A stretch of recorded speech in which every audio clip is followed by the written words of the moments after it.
Campers of Reddit, what is the scariest, creepiest, most disturbing thing that has happened to you in the woods? When I was younger, around 14 or 15 years old, my family used to camp at a state park. Every night my friend and I would walk through the woods. We called this the ritual. This particular night we decided to walk further into the woods than usual. We had flashlights, but we liked to try and navigate through the woods with them turned off. We were about half a mile from the nearest campsite when we heard soft whispering behind us. Obviously we hit the flashlights and spun around. Didn't see anything. So we kept walking and we hear it again. This time we stop and look around a bit before we decided to head back to our campsite. Then we see what's whispering. It's a lady crawling on the ground whispering just random words. She was wearing dark clothes and was covered in dirt. When she sees that we notice her, she stands up and declares that she is looking for her campsite. We ended up walking her back to the campground and tried helping her find her group. Turns out she was just super drunk high and got lost trying to find a bathroom. Her friends didn't even notice she was missing, and if we didn't go that far into the woods, she would have been lost all night. It was pretty creepy. Went camping in Ginny Springs in Florida about 10 years ago, and sometime at night I heard that sound you hear in movies TV of a huge tree falling. Didn't think anything of it. About 10 minutes later I started hearing lots of people talking outside my tent, so I got out and discovered the tree fell on someone's tent kind of close by and killed them. A helicopter had to come and airlift them out. My ex and I shared a birthday and would camp at Ginny Springs every year to celebrate.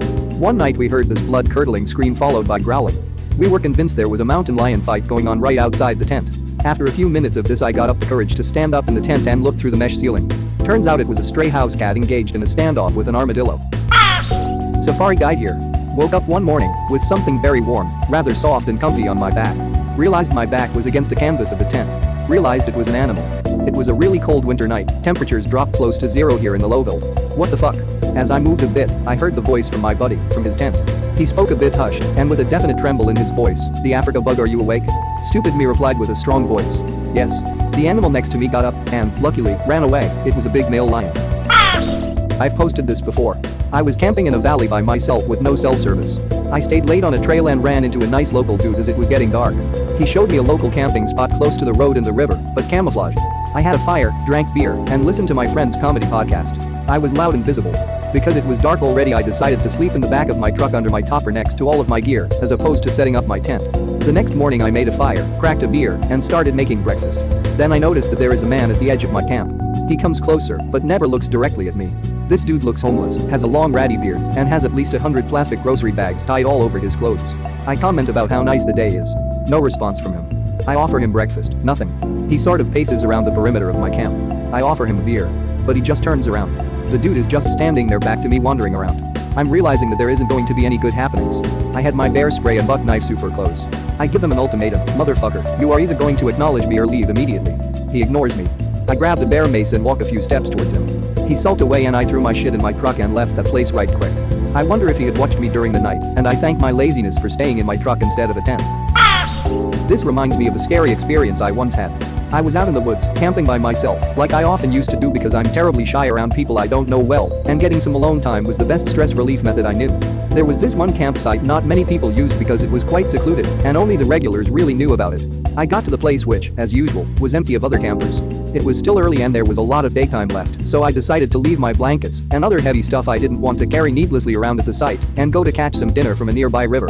Fishing alone has always been very relaxing, so I kind of got lost in my thoughts, and the sun was already setting before I realized I needed to really hurry back if I wanted to cook and eat the couple of fish I got.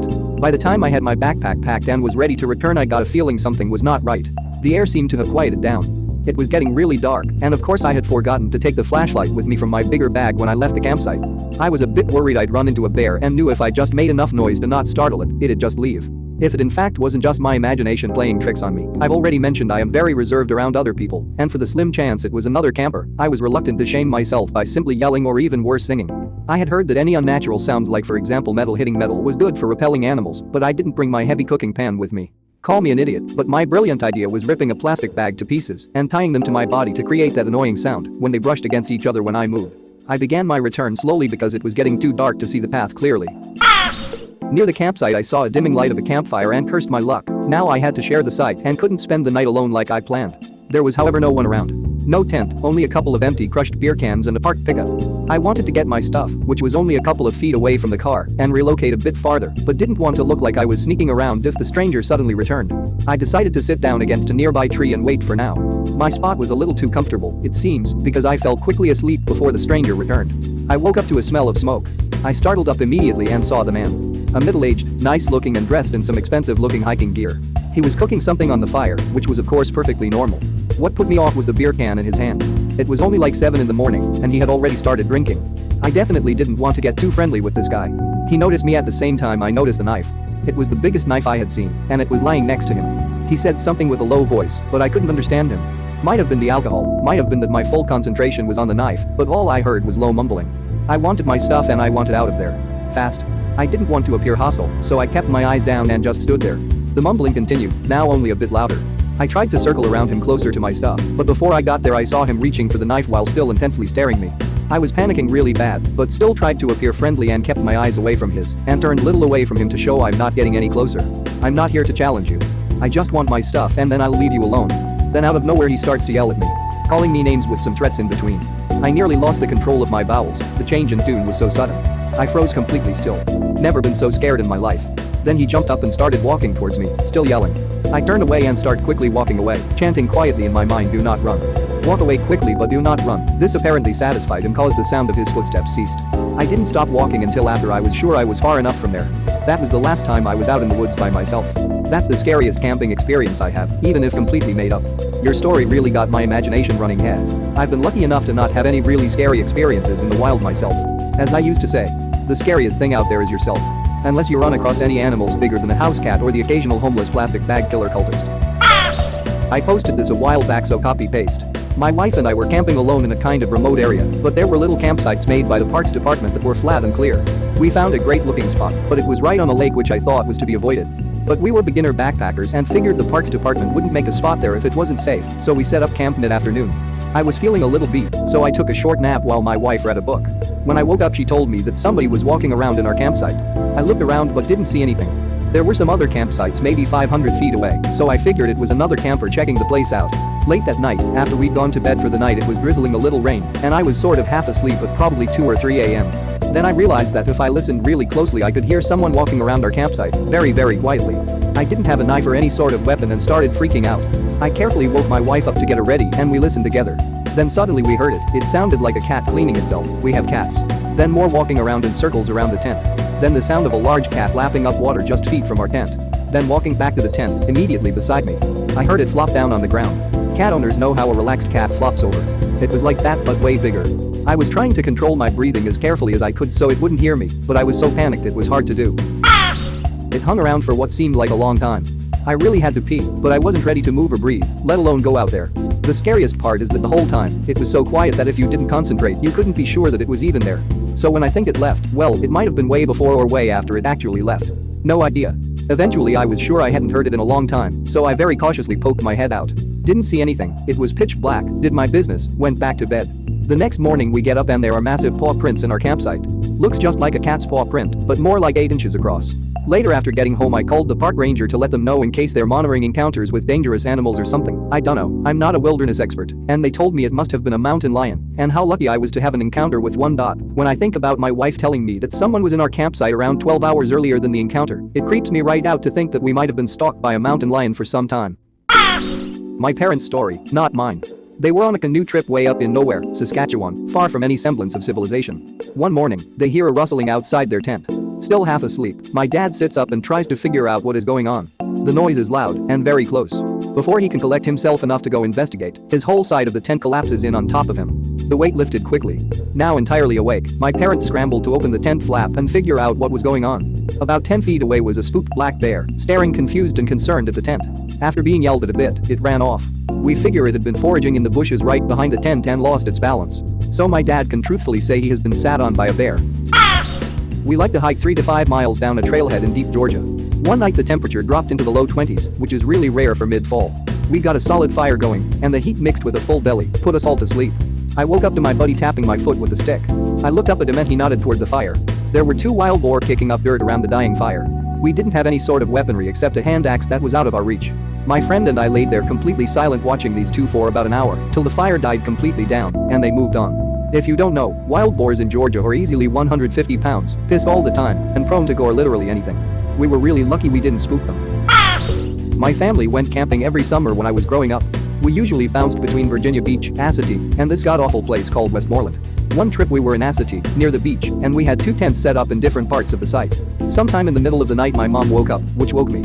She was sitting up straight but completely still, and I looked over at what she was staring at. In the moonlight there was the silhouette of what looked like an old woman looking into our tent. Long wiry hair and everything. I was young, so it terrified me, and I started asking my mom what that was, who was outside. Once I made noise it spooked the old woman and she took off, and that's when we realized she was actually one of the feral ponies that live on the island. We had set up that particular tent on one of their trails, and they were going down to the beach. Scariest was camping with my wife when a windstorm blew up. I am talking trees being blown over, branches falling, the works, and a forest full of jack pine. The creepiest was camping with my best friend. We were in a semi-remote camping area. Drivable usually to get to it, but definitely only with a 4x4. It was a semi-maintained camping area, as in there were a couple of fire pits, a few rotten picnic tables and a rundown outhouse. Parks check this place once a year or so. So we get there and start setting up when Buddy wanders over to the shitter and opens the door. He stands there for a second or two, and then closes the door and goes to the second one, goes in and comes out a few minutes later. He comes back to me and says go check out that first one. I assume someone shit on the floor or an animal got stuck in there and died or something. No. 3 full backpacks. And I am talking big bags. Like the bag I have that size I use for week-long trips. So we are nosy. We open them up. 2 are full of good quality gear. Nothing unusual. The third is full of Skittles. Bulk bags. Small bags. Regular. Tropical. Sour. Every flavor and size of bag you can imagine. Just full of fucking Skittles. Camped for 4 days. Never saw a soul. Bags still there when we left. We let the co's know when we got to civilization. Who left all that gear? Why did one person pack 80 liters of Skittles? Don't know. But it was weird. Oh. Another scary one. Dog and I were backpacking. Spur of the moment overnight trip. Wasn't far off the road or anything. So I just have a tarp up as a small shelter. Small little fire. Wasn't really hiding per se but wasn't being obvious. Just dozing off when I hear a truck rip up and a bunch of drunken voices. Then the shooting started. Now they probably didn't know I was there. I was parked on a different road and hadn't realized I had walked as close as I had to the second one. But I still don't like being in the area when a bunch of drunken yahoos are shooting off guns. Especially when I was fairly certain they were shooting in my direction, based on the lay of the land. So I put Pupper on a tight leash and headed out ASAP. Went on a group camping trip in the middle of nowhere Arizona only to awake and hear something sniffing the outside of our tent. My immediate reaction was that it was likely a bear or some animal that came across our site, and just maybe my dumbest friends didn't tie up the garbage. Seconds later, I can hear the sniffing go to the tent next to ours, and everyone in mine grabs one another quietly to acknowledge we all were awake and were aware of what's happening outside. Moments later, a friend in another tent popped out and started to scream and make noise. He had a gun too, hoping it would scare off whatever animal was in our sight. Turns out, it wasn't an animal. It was some guy who had gone through our cooler's food and also decided it'd be okay to sniff our tents. Our friend chased him off, and we immediately packed our shit and left. Alright, since this is floating at the top I thought I'd add a second creepy camping story. A year after the above incident, my dumbest friends and I went back to the nearby area, thinking what we encountered was a one-time incident. This time, we thought we'd outsmart any possible creepers, and instead of camping in our tents, we all slept in the beds of our trucks and SUVs. Cause you know, they can't possibly sniff a Toyota Tacoma. Anyways, it's the middle of the night, I'm passed out in the back of my SUV when I suddenly feel a bright light on my face. Naturally, I would have woken up, cussed and asked who was doing that. However, I instantly knew to pretend to be asleep and not let the individual know I was awake. I laid there next to my girlfriend, hoping she would do the same as I, and I kept an ear out for any unusual sounds, like sniffing. All I could hear was a friend snoring by the campfire. After the light left my car, I heard the person walk to the next truck and shine his light on my friends in there. I slowly looked up and it ended up being some older guy, just standing there staring at everyone while they slept. I waited until he left the campsite, and I busted my ass out of that truck and woke up my friends, most of which had also been pretending to sleep and realized what was going on. TLDR, don't camp outside of Tucson, Arizona, unless you want a hell-have-eyes creature sniffing and staring at you while you sleep. Was driving in the Sierras and found a campground a few miles off the 395. The place was empty except for this one old car in a spot. I set up camp and a dog appears and just stares at me. After a bit I made a sudden movement to scare it off. Dog proceeds to bark wildly. Then I hear some male voices. I hear one guy say, "Oh, we're gonna have some fun tonight." I packed up and split in record time. I was out walking around the bush hunting for upland birds. I walked through a bit of a valley too as a shortcut to get to another area when I came across a guy standing on the trail with an R-15 at the ready position. Instantly the hairs on the back of my neck stood up instinctively, knowing this wasn't a place I wanted to be, trying my best to stay calm. "Hey, just out bird hunting. How are you doing?" Fine. Long pause. "I'm hunting deer." Deer season wasn't open, R-15s are not legal for deer, and he wasn't dressed for deer hunting. As a matter of fact, he looked homeless, hadn't changed his clothes or bathed or shaved in several days obviously, and looked emancipated. Think of the scariest 50-year-old methodic you can think of, and put an R-15 in his hands, and you're probably close. Do you know the best way for me to go to find some birds? Well, I imagine you might find some back the way you came. His voice got noticeably sharper with the "back the way you came," and I obviously took the hint. I don't know if there was a meth lab or what just down the trail, but I was certainly happy to leave. I reported the incident to the sheriff the next day, but I don't know that anything ever came of it. Thank you very much for watching. Don't forget to subscribe and like this video. Tell me what you dislike or love about this video, so please comment below and hit the bell icon so you're notified anytime a new video is released. This is a WeCrow Media production.